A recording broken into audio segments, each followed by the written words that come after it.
Alors, nous voilà repartis pour le dernier sprint pour la présentation du royaume de Christ. J'ai prévu quatre présentations pour exposer cette dernière partie. On a vu jusqu'à présent le royaume de la création, le royaume d'Israël. Mais dans le royaume de Christ, on ne va pas simplement s'attarder à la présentation des deux alliances, l'alliance de rédemption et la nouvelle alliance, mais on va parler aussi de l'attente messianique et on va parler aussi du plan de rédemption et du royaume des cieux. Avant d'aller plus loin, on va faire un mot de prière. Notre Dieu, merci de ce qu'on peut à nouveau se plonger dans la beauté de ta parole pour contempler le mystère de Christ qui nous y est révélé. Et merci parce que, Seigneur, par ta grâce, on a saisi Christ, ou plutôt on a été saisi par lui, mais on veut plonger nos regards dans cette révélation magnifique, comme les anges qui désirent plonger leur regard dans ton œuvre, qui voulaient comprendre, Seigneur, ce plan que tu as résolu en toi-même, dans ton décret, ton conseil éternel, d'exécuter dans l'histoire des hommes. Et merci parce que, Seigneur, non seulement on peut étudier cela comme un sujet d'intérêt intellectuel, mais, Seigneur, on est directement concerné puisque notre propre histoire s'enracine dans cette grande histoire de la rédemption. Et je te demande que, Seigneur, cette étude serve à nous rapprocher de toi, à augmenter notre reconnaissance pour ce salut que nous avons en Jésus-Christ. Je te demande de me venir en aide pour présenter cette matière et de venir en aide à ceux qui suivent ce cours pour comprendre ces données de ta parole et que ça puisse leur servir dans leur lecture de ta parole et dans leur marche chrétienne. Et on te le demande au nom de celui qui est notre médiateur, Jésus-Christ. Amen. Alors, aujourd'hui, on va parler du royaume de Christ, mais la première session, on va parler de l'attente du Messie et de l'arrivée du Messie. Donc, deux grands points qui seront présentés dans cette première session. Alors, début, je vais vous donner un peu les points qui seront élaborés dans la première partie, l'attente messianique. Voilà. Donc, l'attente messianique, on va la décliner en cinq sous-points. Le but messianique de l'Ancien Testament, l'espérance messianique dans l'Ancien Testament, la promesse d'une nouvelle alliance, l'inclusion messianique des nations et la nature typologique du royaume. Alors, premièrement, le but messianique de l'Ancien Testament. Un des buts des alliances de l'Ancien Testament, c'était quoi? C'était d'amener le Messie. Donnez-moi 2 petites secondes. J'ai complètement oublié de prendre ma Bible avec moi, mais je reviens tout de suite. Je suis désolé.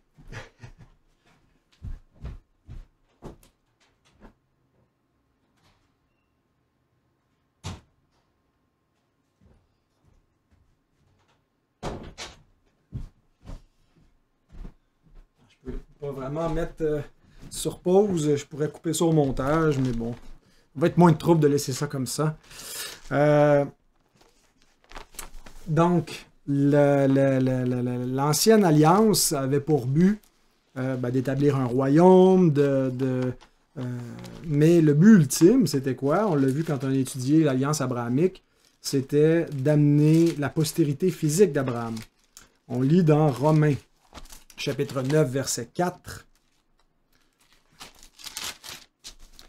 que aux Israélites appartiennent l'adoption, la gloire et les alliances et la loi et le culte et les promesses et les patriarches et de qui est issu selon la chair le Christ, qui est au-dessus de toutes choses, Dieu béni éternellement. Amen.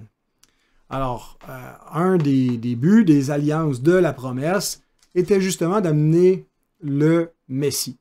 Donc, c'est pas que l'ancienne alliance engendre la nouvelle alliance, mais l'ancienne alliance, pourquoi est-ce que Dieu a fait alliance avec la postérité d'Abraham? Il l'a placé dans une loi rigide avec des préceptes positifs, avec l'interdiction de faire alliance avec les autres nations, par des mariages, et a distingué ce peuple-là pour le préserver, ben, le but de la loi, c'était de conduire à Christ. C'est ce que nous dit Paul dans l'Épître aux Galates au chapitre 3. Donc, le but de l'Ancienne Alliance, c'était d'engendrer la postérité physique d'Abraham qui allait être la bénédiction pour les familles de la terre. Et le Messie allait engendrer, ou allait mettre en place, allait conclure la nouvelle alliance en son sang.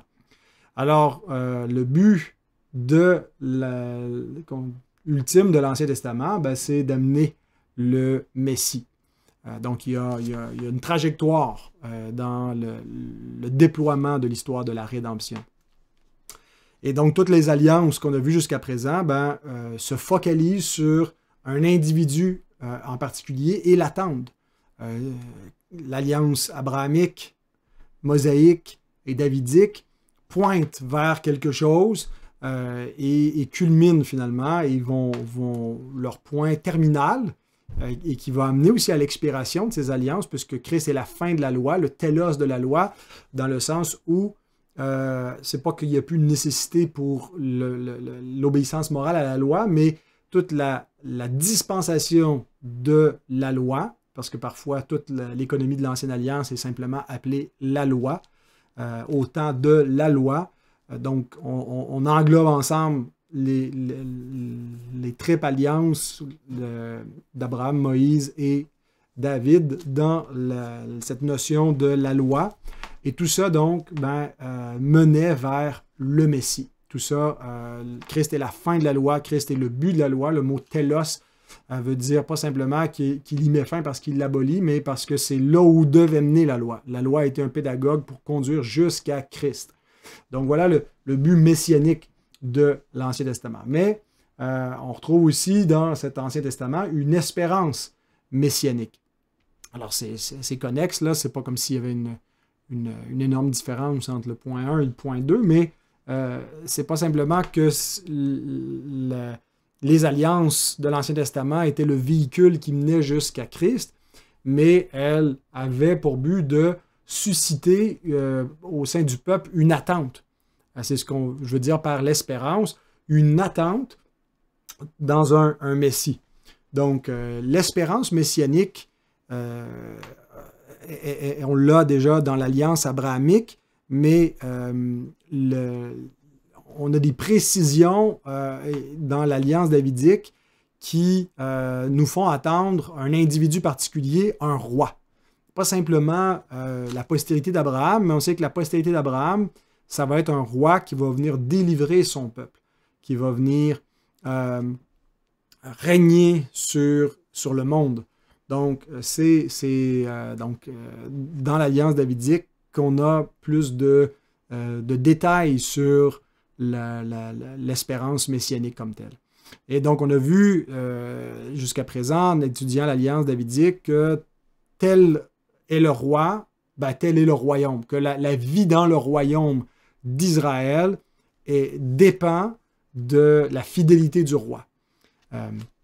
Et donc, tout ça a vraiment amené le contexte dans la vie sous l'Ancienne Alliance à se focaliser sur les rois messianiques. C'est pour cela que quand on étudie l'histoire de l'Ancien Testament, on se focalise sur le trône de David. Qu'est-ce qui arrive au trône de David? C'est quoi l'histoire du trône de David? Parce que finalement, la vie du peuple d'Israël et du royaume d'Israël est centrée là. Et on attend que vienne sur le trône le Messie ultime. Alors, deux remarques concernant le roi Messie de l'Ancien Testament. La première, le roi davidique, le roi messianique, était le présent roi à chaque époque. Donc, quand il y avait un roi descendant de David qui était sur le trône d'Israël, c'était lui le Messie, avec un M minuscule, à ce moment-là. Le mot Messie, c'est une translittération là, de l'hébreu qui nous parle de celui qui est loin, loin de l'Éternel, celui qui a reçu l'onction. Et donc, c'est ce que veut dire aussi le mot Christ, Christos en grec, Meshia en hébreu. Et donc, le Messie, c'est celui qui a l'onction. Et les fils de David, donc, ont un statut spécial.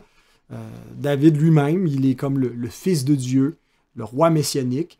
Et ça devient un thème récurrent du livre des psaumes, hein, où on prie pour le roi, où on demande la protection pour le roi, parce qu'en fait, notre vie dépend de la sienne. Alors, il y a plein de psaumes où c'est l'alliance davidique qui est rappelée, les promesses de Dieu à son oint, à son Messie. Je vous en lis une petite section pour illustrer cela dans le psaume 20, les versets 7 à 10. « Je sais déjà que l'Éternel sauve son oint, il l'exaucera des cieux, de sa sainte demeure. » Attendez, je pense que je vous l'avais préparé, en fait, dans mes diaporamas. Donc, je vais le lire directement là. « Je sais déjà que l'Éternel sauve son oint, il l'exaucera des cieux, de sa sainte demeure, par le secours puissant de sa droite. Ceux-ci s'appuient sur leurs chars, ceux-là sur leurs chevaux. Nous invoquons le nom de l'Éternel, notre Dieu. Eux, ils plient et ils tombent. Nous tenons ferme et restons debout. L'Éternel, ou plutôt Éternel, sauve le roi, qu'il nous exauce quand nous l'invoquons. » Alors, il y aurait aussi le psaume 18, verset 51, le psaume 132, verset 10 à 18, et on pourrait en nommer plusieurs autres. Mais donc, le secours du roi dépend de l'Éternel, et la vie du peuple dépend de la préservation de son roi. Et donc, c'est une des raisons aussi pourquoi Dieu commande dans la loi de Moïse que le roi n'ait pas beaucoup de chevaux et de chariots, parce que c'est Dieu qui doit garantir la protection de son Messie, contrairement aux nations qui se confient dans leurs chars de guerre, dans leur puissance militaire. Eux, ils plient et ils tombent. Nous, notre roi se confie en Dieu. Et David dit dans les psaumes, hein, que c'est l'Éternel qui exerce ses mains au combat, qui le protège, qui protège sa vie. Puis ultimement, il dit que même s'il descend dans la fosse, l'Éternel va en faire remonter. Bon, David n'est pas ressuscité immédiatement, il va ressusciter comme nous au dernier jour, et il a l'espérance de la résurrection. Mais dans les prières messianiques, on a cette idée que Dieu va être avec son oint, ne l'abandonnera pas dans le séjour des morts, et va amener le triomphe par lui, et que c'est par le roi, finalement, que Dieu va amener le salut et la délivrance. Il y avait une application terrestre et typologique de cela dans l'Alliance davidique, mais ultimement, le salut à attendre, c'était celui qui est apporté par le roi messianique, Jésus-Christ. Et donc, la deuxième remarque concernant le roi Messie dans l'Ancien Testament, c'est non seulement que le présent roi était l'objet des promesses de Dieu, de cette protection, mais il y aurait un futur roi messianique. Ce qu'on voit, c'est qu'aucun des rois davidiques est sans faute, que même s'il y en a qui sont fidèles comme David, que même David, à certains moments dans sa vie, a attiré la colère de Dieu sur le peuple par ses fautes, et certains vont attirer des sanctions beaucoup plus sévères, les sanctions de l'Alliance, les malédictions de l'Alliance sur Israël, sur Juda, parce qu'ils sont infidèles à Dieu. Donc, la promesse de Dieu faisait attendre le roi parfait, la venue d'un roi ultime, et chaque nouveau roi suscitait un peu l'espoir que ce serait peut-être le roi qui apporterait la stabilité, la paix au royaume, une paix sans fin au règne de David, qui rétablirait toute chose. Et Dieu rappelle ses promesses, et donc quand vient un nouveau roi, et parfois il y a des rois qui sont porteurs d'une plus grande délivrance, qu'on pense à Ézéchias ou qu'on pense à Josias, mais on voit finalement que le roi ultime qui doit venir, c'est pour plus tard. Quand on arrive dans le psaume 89, il y a toute une section, en particulier les versets 28 à 49, où le psalmiste se lamente parce que ce psaume qui est écrit au temps de l'exil, qui est écrit loin de la terre de Juda, qui est écrit alors que Dieu avait promis la protection sur le trône de David. Voilà que la maison de David a été amenée en exil, que le trône de David est jeté par terre. Et le psalmiste demande à Dieu, est-ce que tu as oublié ta promesse? Où est ta promesse de protection? Et donc, c'était pas une promesse inconditionnelle. Oui, d'une façon, dans le sens où Dieu allait éventuellement restaurer le trône de David, mais il y avait des possibilités de déchoir. Eh bien, c'est ce qui est arrivé à la maison de David. Alors, l'échec des rois davidiques suscite l'attente d'un libérateur, d'un roi parfait. Et on peut lire cette attente à plusieurs endroits dans l'Ancien Testament, mais en particulier dans les livres des prophètes, qui s'appuient constamment sur les promesses de l'Alliance davidique pour amener Israël dans l'espérance messianique. Donc, par exemple, Jérémie 33, 14 à 18. « Voici les jours viennent, dit l'Éternel, où j'accomplirai la bonne parole que j'ai dite sur la maison d'Israël et sur la maison de Juda. En ces jours, en ce temps-là, je ferai éclore à David un germe de justice. Il pratiquera la justice et l'équité dans le pays. En ces jours-là, Juda sera sauvé, Jérusalem aura la sécurité dans sa demeure. Et voici comment on l'appellera, l'Éternel, notre justice. Car ainsi parle l'Éternel, David ne manquera jamais d'un successeur assis sur le trône de la maison d'Israël. Les sacrificateurs, les Lévites ne manqueront jamais devant moi de successeurs pour offrir des holocaustes, brûler de l'encens avec les offrandes et faire des sacrifices tous les jours. » Eh bien, Jérémie prophétise cela alors qu'il vient d'annoncer la destruction de Jérusalem, puis il dit, c'est le jugement, la maison de David va être amenée en captivité, personne nommé Jéhoiakin comme privé d'enfants, car aucun de ses descendants n'arrivera à s'asseoir sur le trône. Et puis donc, c'est le dernier roi, il n'y en a plus d'autres, des descendants de David qui règnent, mais il y a une promesse de restauration. Et donc, le peuple d'Israël attend encore des siècles après l'exil, continue d'attendre et d'espérer la venue du roi messianique qui va enfin les délivrer de leurs ennemis.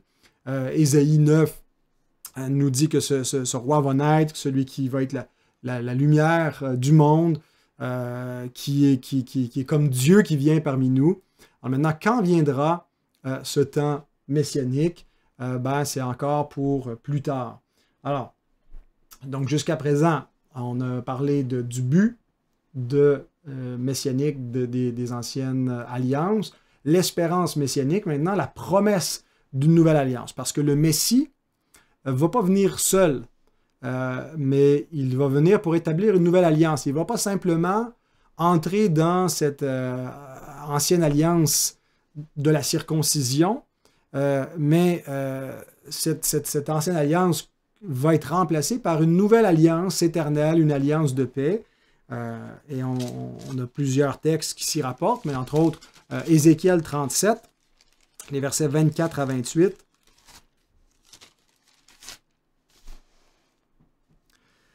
« Mon serviteur David sera leur roi, et ils auront tous un seul pasteur. » Donc, c'est pas David, c'est pas pour les temps dans le millénium ici, mais David ici, c'est Christ qui va être comme un nouveau David. Il est appelé David parce que David représente l'idéal messianique. Mais donc, ici, c'est une promesse de la venue du Messie. Alors, mon serviteur David sera leur roi. Ils auront tous un seul pasteur. Ils suivront mes ordonnances. Ils observeront mes lois et les mettront en pratique. Ils habiteront le pays que j'ai donné à mon serviteur Jacob et qu'ont habité vos pères. Ils y habiteront, eux, leurs enfants et les enfants de leurs enfants à perpétuité. Et mon serviteur David sera leur prince pour toujours. Je traiterai avec eux une alliance de paix. Il y aura une alliance éternelle avec eux. Je les établirai, je les multiplierai et je placerai mon sanctuaire au milieu d'eux. Pour toujours, ma demeure sera parmi eux, je serai leur Dieu, ils seront mon peuple, et les nations sauront que je suis l'Éternel qui sanctifie Israël lorsque mon sanctuaire sera pour toujours au milieu d'eux. Alors bien sûr, les dispensationalistes font une lecture très très littérale de cela, et comme quand le Messie est venu, les Israélites ne l'ont pas reconnu, l'ont rejeté, alors ils se disent, cette promesse c'est pour le futur, c'est pour le millénium, c'est pour plus tard. Sauf que le Nouveau Testament nous dit, non, le berger dont il est question ici, c'est Jésus. Jésus lui-même dit qu'il est le bon berger, qui vient établir cette alliance de paix, et qui établit sa demeure parmi nous. Il dit que si quelqu'un reçoit sa parole, le Père l'aimera, et moi, le Père, on va habiter en lui. Donc, par l'Esprit Saint, nous devenons une demeure de Dieu, le temple de Dieu en esprit.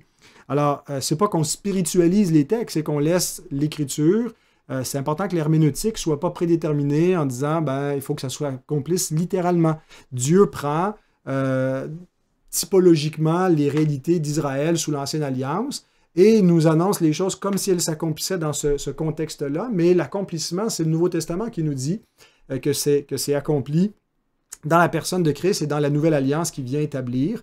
Et cette alliance de paix qui va être établie par le nouveau David est appelée ailleurs une nouvelle alliance dans Jérémie 31 à 34. On ne va pas le lire tout de suite parce qu'on va s'y reporter, surtout quand on va présenter la nouvelle alliance. Mais Dieu dit que dans cette nouvelle alliance qui va être établie par le Messie, par le roi davidique, bien, il va donner le pardon des péchés, il va donner une délivrance qui est une plus grande délivrance que simplement être affranchi des ennemis physiques d'Israël, mais que c'est une délivrance spirituelle qui va leur apporter et qui va leur donner la vie éternelle. Alors pour ceux qui vivaient sous une alliance qui leur rappelait chaque année leurs péchés par le système sacrificiel, cette promesse de pardon avait vraiment un caractère merveilleux, d'espérance, de repos, de paix. Et donc, qu'est-ce que cette promesse suscitait en eux, sinon que la foi dans l'Évangile. Eux croyaient l'Évangile avant que l'Évangile soit accompli. Nous croyons l'Évangile après qu'il ait été accompli, mais c'est le même Évangile. Alors, quatrièmement, l'attente messianique était présente par la promesse d'inclusion messianique des nations. Déjà dans Genèse 12, Dieu avait annoncé le salut des païens en disant qu'Abraham serait une bénédiction, que sa postérité serait en bénédiction pour les familles de la terre et pas simplement pour ceux qui seraient issus d'Abraham. Et l'Alliance davidique reprend cette promesse de bénédiction qui transcende les limites d'Israël et elle attribue spécifiquement au fils de David le fait qu'il va être la bénédiction pour tous les peuples, toutes les nations, et qu'il va faire de la maison de Dieu une maison qui est ouverte aux nations qui vont faire partie de la maison de Dieu. Et c'est dans ce sens-là que Dieu parle de restauration d'Israël ou de Juda. Ça ne se limite pas simplement ou strictement aux descendants physiques d'Abraham, mais Juda, Israël devient les nations, et je pense que c'est ce que le Nouveau Testament nous montre, que l'Israël de Dieu, c'est tous ceux qui croient en Christ, qui sont appelés l'Israël de Dieu. Alors, on voit par exemple cette attente dans Michée, Michée chapitre 4, versets 1 à 4. Il arrivera dans la suite des temps que la montagne de la maison de l'Éternel sera fondée sur le sommet des montagnes, qu'elle s'élèvera par-dessus les collines, et que les peuples y afflueront. Des nations s'y rendront en foule et diront « Venez et montons à la montagne de l'Éternel, à la maison du Dieu de Jacob, afin qu'il nous enseigne ses voies, et que nous marchions dans ses sentiers, car de Sion sortira la loi, et de Jérusalem la parole de l'Éternel. Il sera le juge d'un grand nombre de peuples, l'arbitre des nations, de nations puissantes lointaines.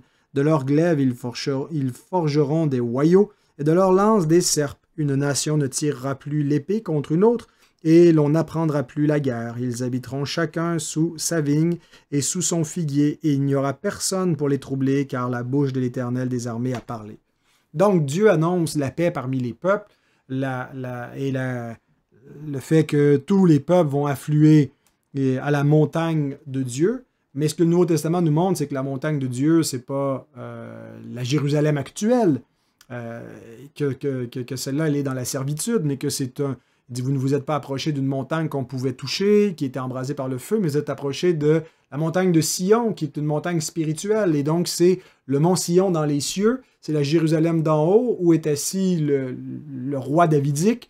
Et qu'est-ce qui arrive en ce moment? Ben, tous les peuples sont appelés parce que Dieu envoie des messagers dans tout le monde pour proclamer le règne de son Fils. Et il y en a beaucoup qui croient et qui viennent et qui entrent dans son règne de paix. Et ceux-là, donc, habiteront une terre où il n'y aura plus de guerre, où on va prendre nos armes de guerre pour en faire des outils de jardinage. Alors, en ce moment, on a une expérience limitée de cette paix, mais à la résurrection, et puis on est déjà dans le commencement des nouveaux cieux de la nouvelle terre, et on y reviendra là, quand on regardera l'accomplissement du déjà et du pas encore du royaume. Mais donc, il y a déjà sous l'Ancien Testament cette annonce que c'est pas juste un royaume, le royaume messianique à venir n'est pas juste pour les Juifs. Il inclut aussi les nations. Et puis il y a d'autres textes comme Ésaïe 2, 2 à 4 ou Ésaïe 56, versets 6 à 8. Il nous est dit dans les textes qui annoncent la naissance du Messie aussi qu'il va être un signal pour les peuples et les nations. Laissez-moi vous lire justement cette promesse d'Ésaïe chapitre 11. Tous les 10 premiers versets, là, donc c'est une prophétie des temps messianiques. Mais arrivé au verset 10, ça nous est dit que Ésaïe 11, verset 10, « En ce jour, le rejeton d'Isaïe sera là comme une bannière pour les peuples.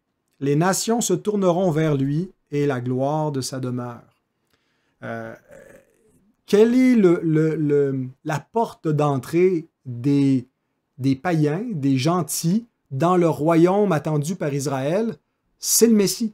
La proclamation de Christ, le fils de David, elle est entendue parmi toutes les nations et Christ est le signe, il est le point de ralliement des païens qui entrent dans l'espérance d'Israël, dans l'attente de ce royaume messianique, qui reconnaissent en lui le Sauveur.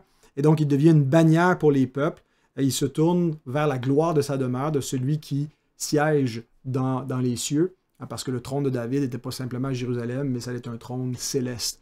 Donc, il y aurait plusieurs autres passages pour montrer cette inclusion des nations dans l'attente messianique, entre autres les chants du serviteur d'Ésaïe, le serviteur souffrant, où on voit que quand on regarde ces textes, que ça incluait aussi son travail pour les païens, pas seulement pour Israël. Cinquième et dernier point concernant l'attente messianique, la nature typologique du royaume. Le royaume de la création était un royaume protologique qui nous donnait les bases initiales de ce vers quoi devait tendre toute la création pour entrer dans la gloire et le repos de son Créateur. Mais c'est au contraire la mort qui est venue et non pas la vie et la gloire. Le royaume d'Israël est un royaume de rédemption, mais typologique, qui nous démontre dans une séquence transitoire ce que va être le royaume eschatologique qui était attendu initialement.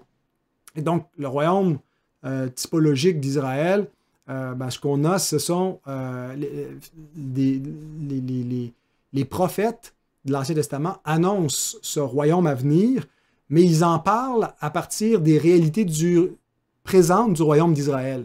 Donc, ils nous parlent finalement du siècle à venir, du siècle de la résurrection. Ils nous parlent du ciel, mais ils décrivent ce futur royaume messianique à partir d'une version idéalisée du présent. Et ça, c'est vraiment important d'en tenir compte quand on lit ces promesses de restauration, du paradis retrouvé, de ne pas simplement en faire une lecture très, très littérale et figée, parce que ça nous décrit le royaume d'Israël dans des termes terrestres.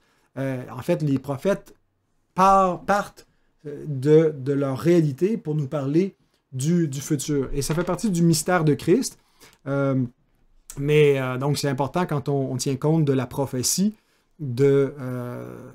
plutôt que de dire « Ah, c'est pas encore accompli, ces textes-là », et de porter ça à une dispensation future du millénium.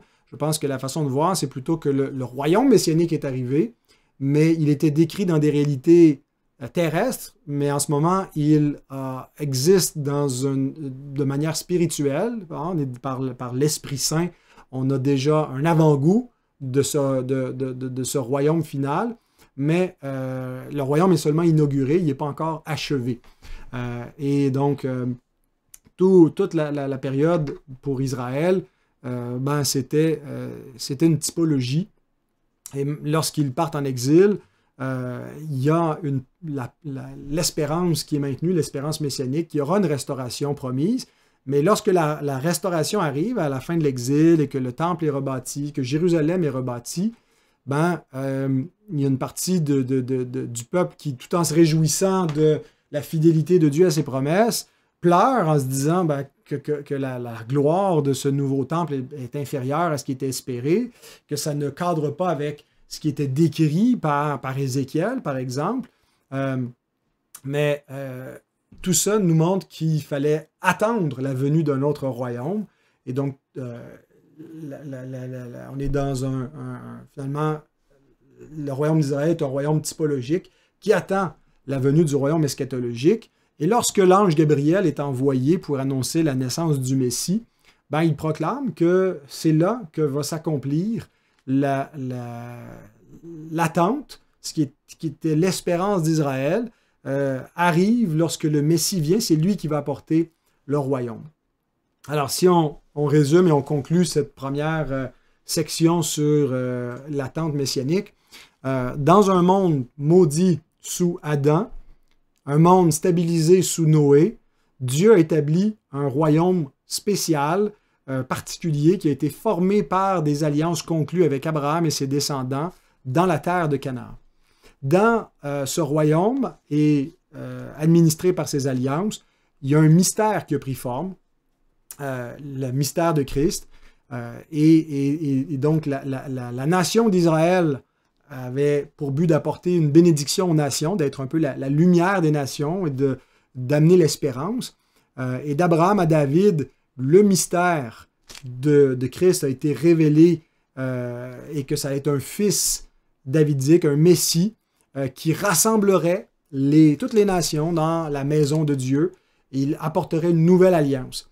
Et cette révélation du mystère était contenue dans une typologie, dans un royaume typologique, et les réalités présentes indiquaient des réalités futures plus grandes et aussi des réalités distinctes d'elles-mêmes. Ça n'allait pas être à l'intérieur du royaume d'Israël comme tel que cette espérance messianique allait se réaliser, mais ça allait être un autre royaume, distinct par sa nature et plus grand. Et donc le Messie, quand il est venu, il a inauguré l'ère de ces réalités nouvelles, ces réalités parfaites, ces réalités célestes et éternelles. Et donc ça nous amène à notre deuxième point, l'arrivée du Messie. Donc on a l'attente du Messie, et tout l'Ancien Testament, c'est un peu ce que je viens de vous résumer. Maintenant, quand le Messie arrive, toute l'économie de l'Ancien Testament sert de trame de fond pour comprendre le royaume messianique, pour interpréter l'avènement du Messie et ce qu'il va faire comme travail. Et c'est important d'être bien au fait parce qu'une partie du peuple de l'Alliance ne l'a pas compris et est passé à côté de la bénédiction. Alors, nous l'avons déjà lu, ouais. Donc, l'arrivée du Messie. Galates 4, 3 à 5 nous dit « Nous aussi, de la même manière, lorsque nous étions enfants, nous étions sous l'esclavage des principes élémentaires du monde. » L'apôtre Paul ici, je pense, parle spécifiquement d'Israël dans son enfance, c'est-à-dire tout le passage du peuple de l'Alliance sous l'économie de l'Ancienne Alliance était comparable à un enfant qui est maintenu en tutelle sous des lois rigides parce qu'il est un enfant. Et donc, nous étions sous l'esclavage des principes élémentaires du monde, mais lorsque les temps ont été accomplis, Dieu a envoyé son Fils, né d'une femme, né sous la loi, afin qu'il rachète ceux qui étaient sous la loi, afin que nous recevions l'adoption.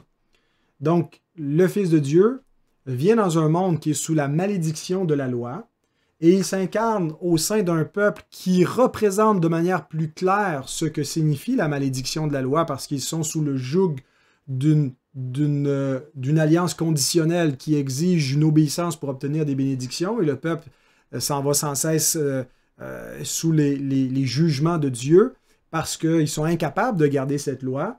Et donc, le Fils naît sous une alliance des œuvres pour venir l'accomplir, mais racheter ceux qui sont sous cette loi, sous cette malédiction de la loi.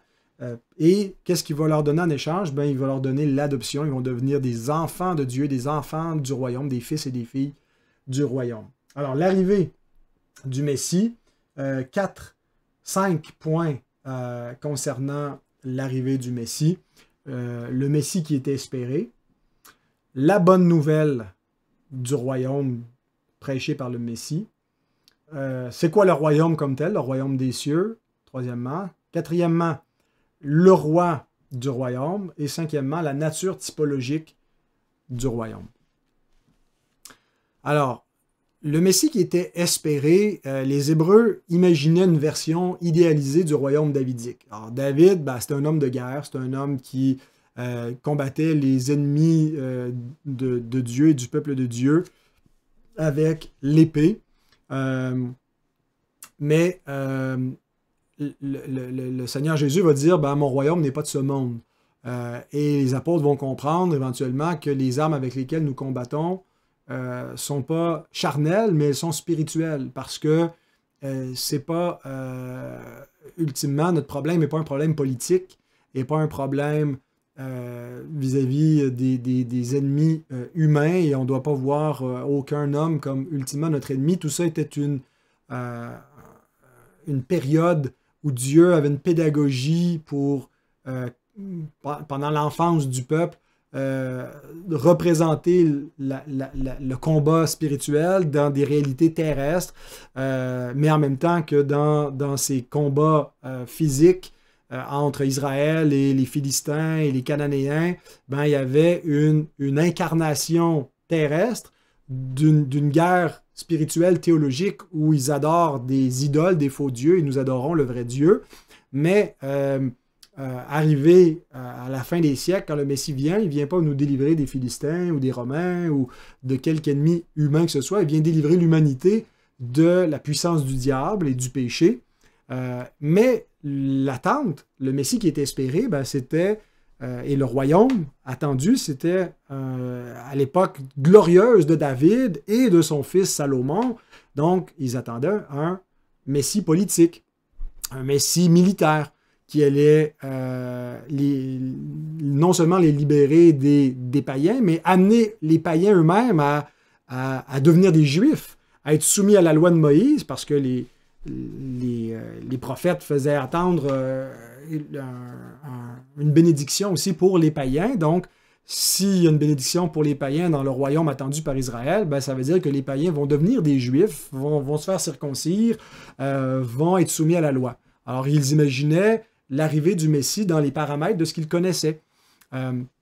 Voilà ce qui était l'espérance et le Messie attendu. Et c'est pour cela que quand le Messie est venu et qui ne correspond pas à cette attente, qui n'est pas le Messie tel qu'ils l'espéraient, qu'ils ont mal compris le sens des prophéties, le Messie a été une occasion de chute pour eux. Et ça, c'est un des thèmes centraux du Nouveau Testament, la méconnaissance du Messie. Ce Messie qui vient de Galilée, c'est un des thèmes en partant dans l'Évangile de Matthieu, que le Messie ne vient pas de la Judée, il vient de la Galilée.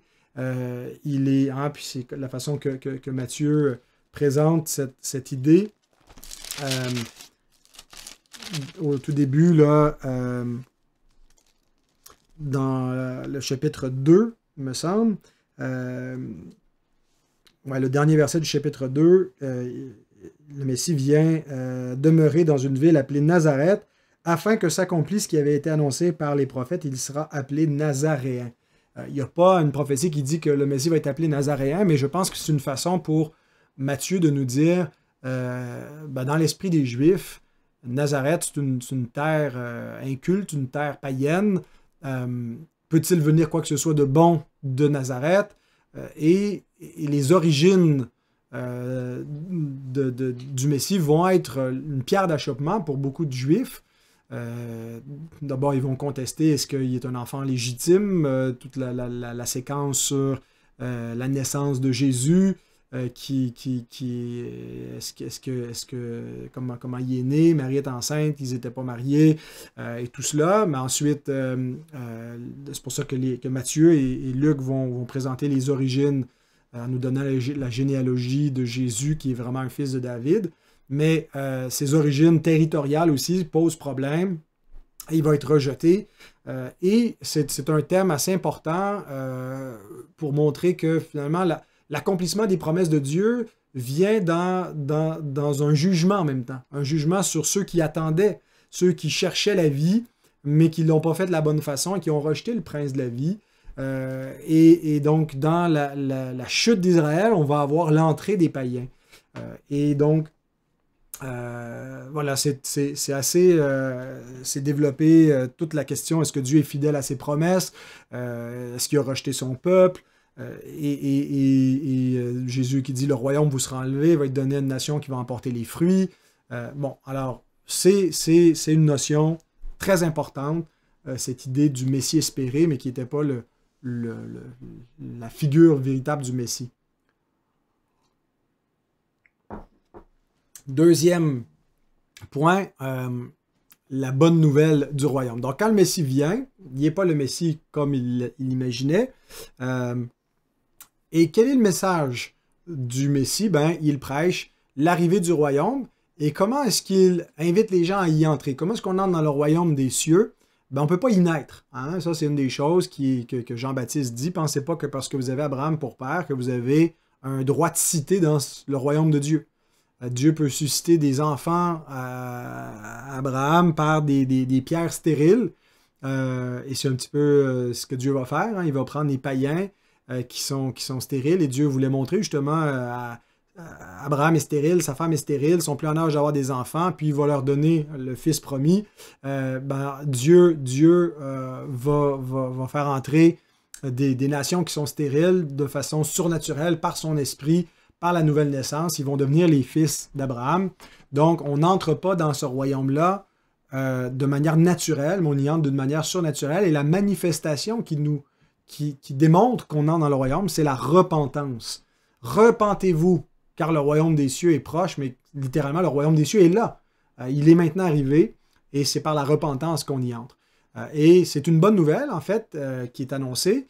Oui, il y a un jugement qui vient avec le royaume, mais ce n'est pas encore le jugement. C'est l'heure d'entrer dans le royaume. Et ce royaume n'est pas seulement pour les Juifs, il est pour tous les hommes. Et il est pour les pauvres, et il est pour les malheureux, il est pour les pécheurs. Jésus dit « Venez à moi, vous tous qui êtes fatigués, chargés, je vous donnerai du repos. » Et donc, il appelle tous les hommes à venir à lui. Quand il commence son ministère, il prêche, on le voit dans Luc 4, à l'inauguration de son ministère, il lit les prophéties d'Ésaïe comme étant accomplies en disant « L'Éternel m'a envoyé pour proclamer une année de grâce. » Donc, l'année du jubilé est inaugurée par le début du ministère messianique. Et il est envoyé pour guérir, et il va faire toutes sortes de signes montrant que c'est le royaume qui donne la vie, qui donne ceux qui sont aveugles qui se mettent à voir, ceux qui sont morts qui se mettent à vivre. Ben, c'est lui qui l'apporte et qui vient consoler, qui vient pardonner le péché, et il l'offre à tous. Donc, la bonne nouvelle, c'est pas simplement qu'il va y avoir une prospérité présente, une délivrance d'Israël ou des guérisons physiques, mais Jésus annonce la vie éternelle, mais il annonce que ça va se faire au travers du sacrifice de sa vie. Il annonce sa mort, il annonce sa résurrection, et il annonce la vie éternelle en lui, la vie abondante. Donc, il donne sa vie pour la reprendre, pour que les brebis puissent avoir la vie. Jean 10. Et donc, c'est lui le bon berger qui est prophétisé, par exemple, dans Ézéchiel 34, qui va venir établir cette alliance avec les brebis qui vont être dans l'abondance. Donc, le bon berger, le nouveau David qui va prendre soin des brebis, comme David était un berger, était une figure et un type de celui qui allait venir donner sa vie pour les brebis. Alors, Jésus est la réponse à la malédiction de l'alliance des œuvres, cette alliance qui condamne tous les hommes, qui déclare Dieu a dit, le jour où tu en mangeras, tu mourras, donc tous les hommes sont sous la condamnation de mort. Ben, Jésus est la réponse à cette malédiction, c'est lui qui va nous délivrer. L'accès à l'arbre de vie est fermé par des chérubins qui agitent une épée flamboyante. Ben, il vient pour subir le jugement de Dieu, que la colère de Dieu soit exécutée sur lui afin de redonner l'accès à l'arbre de vie. Alors, c'est lui qui offre la vie éternelle. Il annonce qu'il est la porte d'entrée pour ce royaume, que tout passe par lui. On le voit dans un échange avec Marthe autour de la résurrection, alors que son frère Lazare est mort, et il lui demande si elle croit que son frère va revivre. Il dit, oui, je sais qu'il va ressusciter à la résurrection.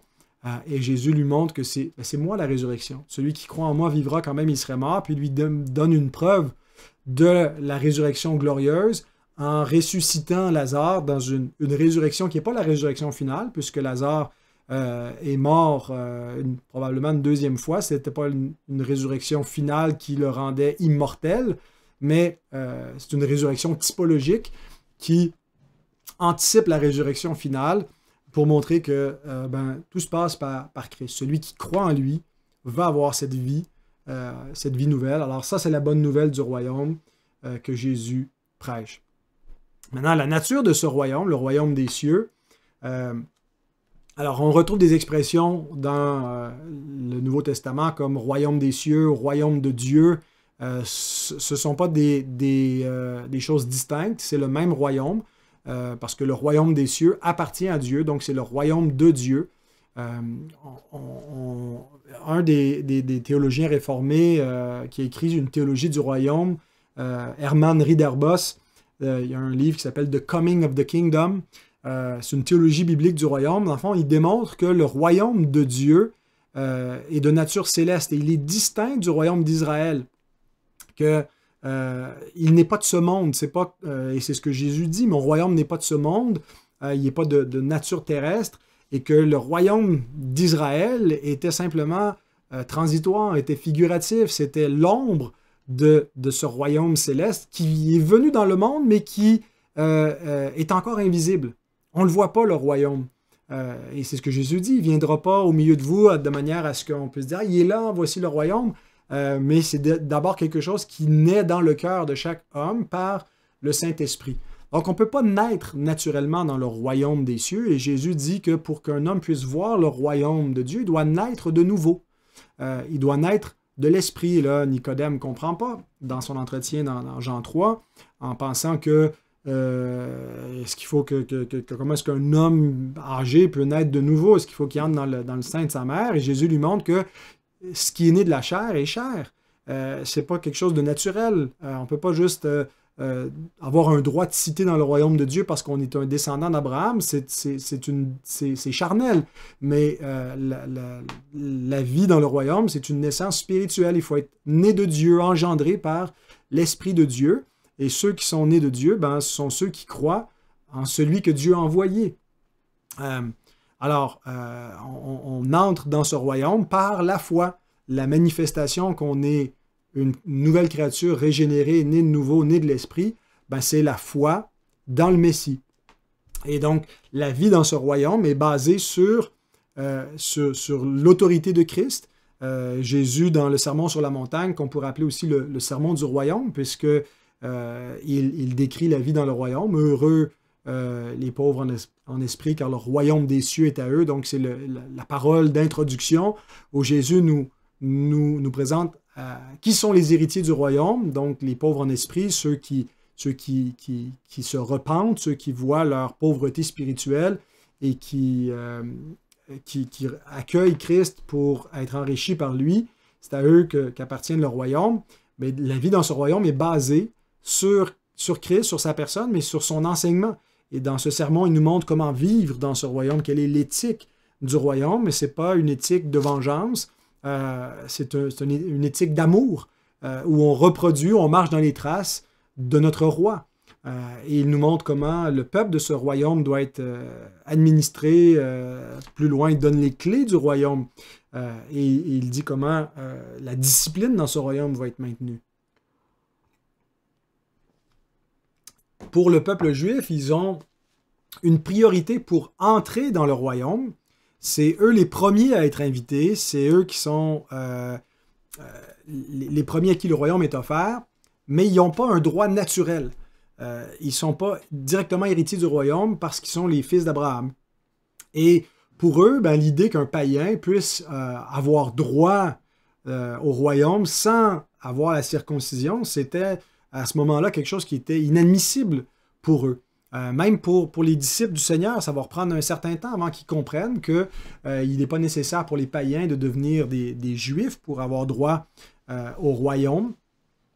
Et que donc la circoncision était un privilège temporaire, transitoire.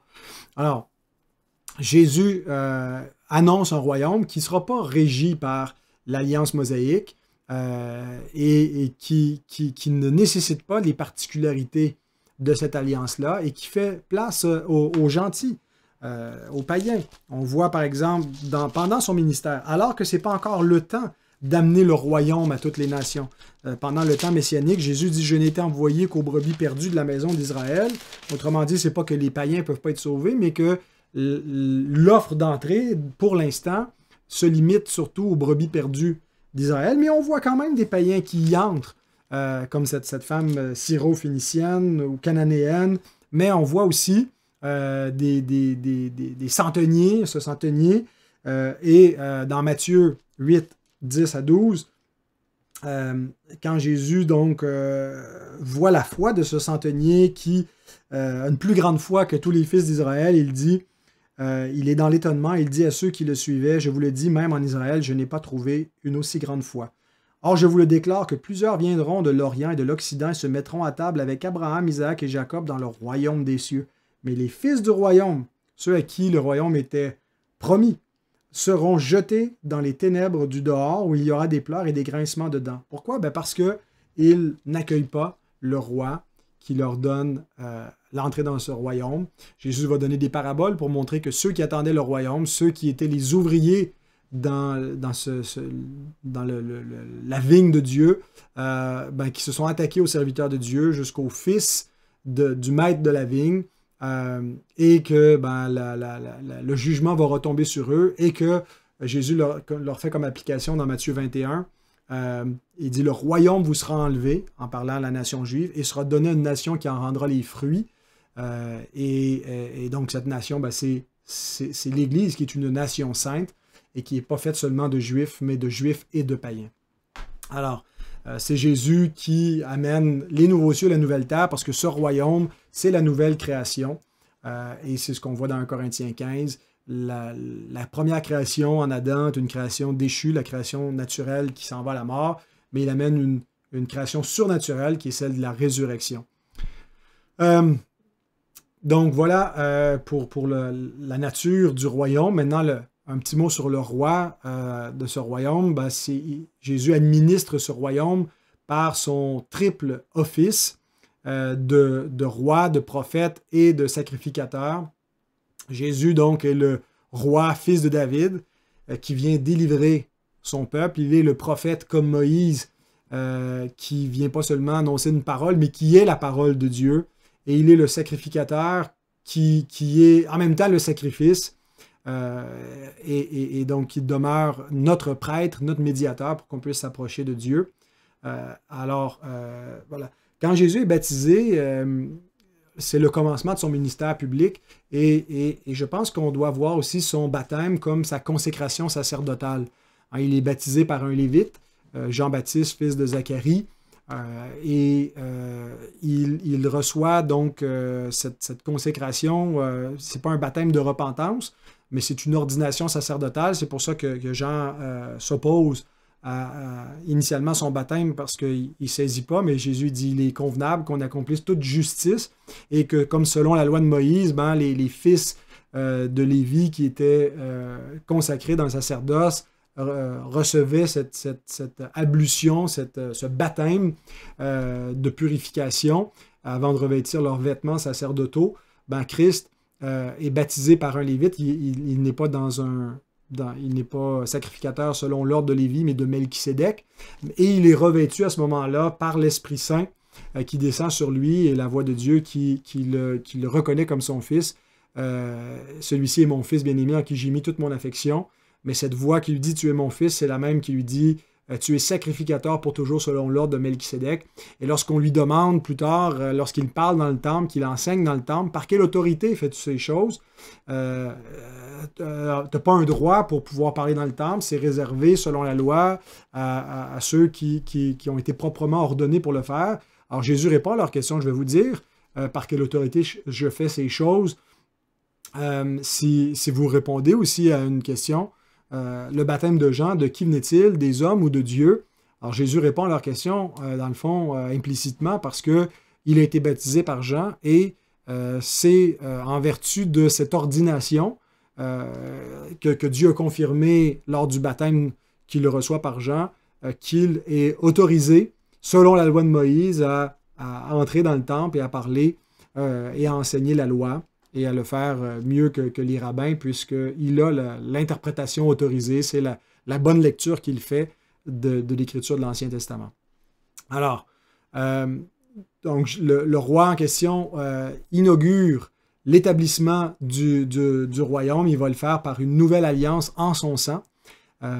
Les prophètes annonçaient, donc, on a vu dans l'attente messianique, qu'il y aurait une nouvelle alliance de paix, que le Messie établirait une alliance éternelle.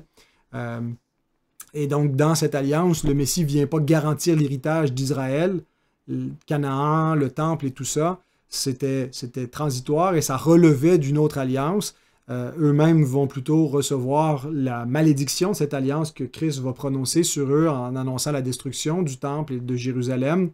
Le Messie vient plutôt établir une autre alliance avec un royaume distinct, d'une autre nature, un royaume céleste, qui est déjà présent, mais pas encore, et qu'on reçoit par la foi, et qui se manifeste par la puissance de l'Esprit. Alors, la révélation et l'établissement de ce royaume demeurait quelque chose de mystérieux. Il leur dit, c'est à vous qu'a été donné le mystère du royaume, à ses disciples, à qui il explique, parce qu'il demande, les disciples, pourquoi tu leur parles en parabole?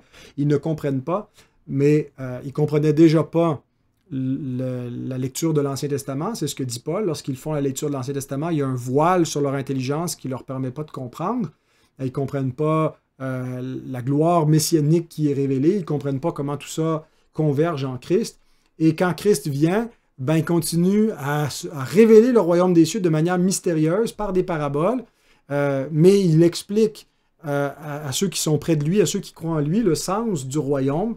Et eux comprennent, et il dit donc, c'est à vous qu'a été donné le mystère du royaume de Dieu. Et tous ceux donc qui s'attachent à Christ et qui s'attachent à l'Évangile comprennent ce mystère du royaume, mais pour ceux qui sont dehors, tout se passe en parabole.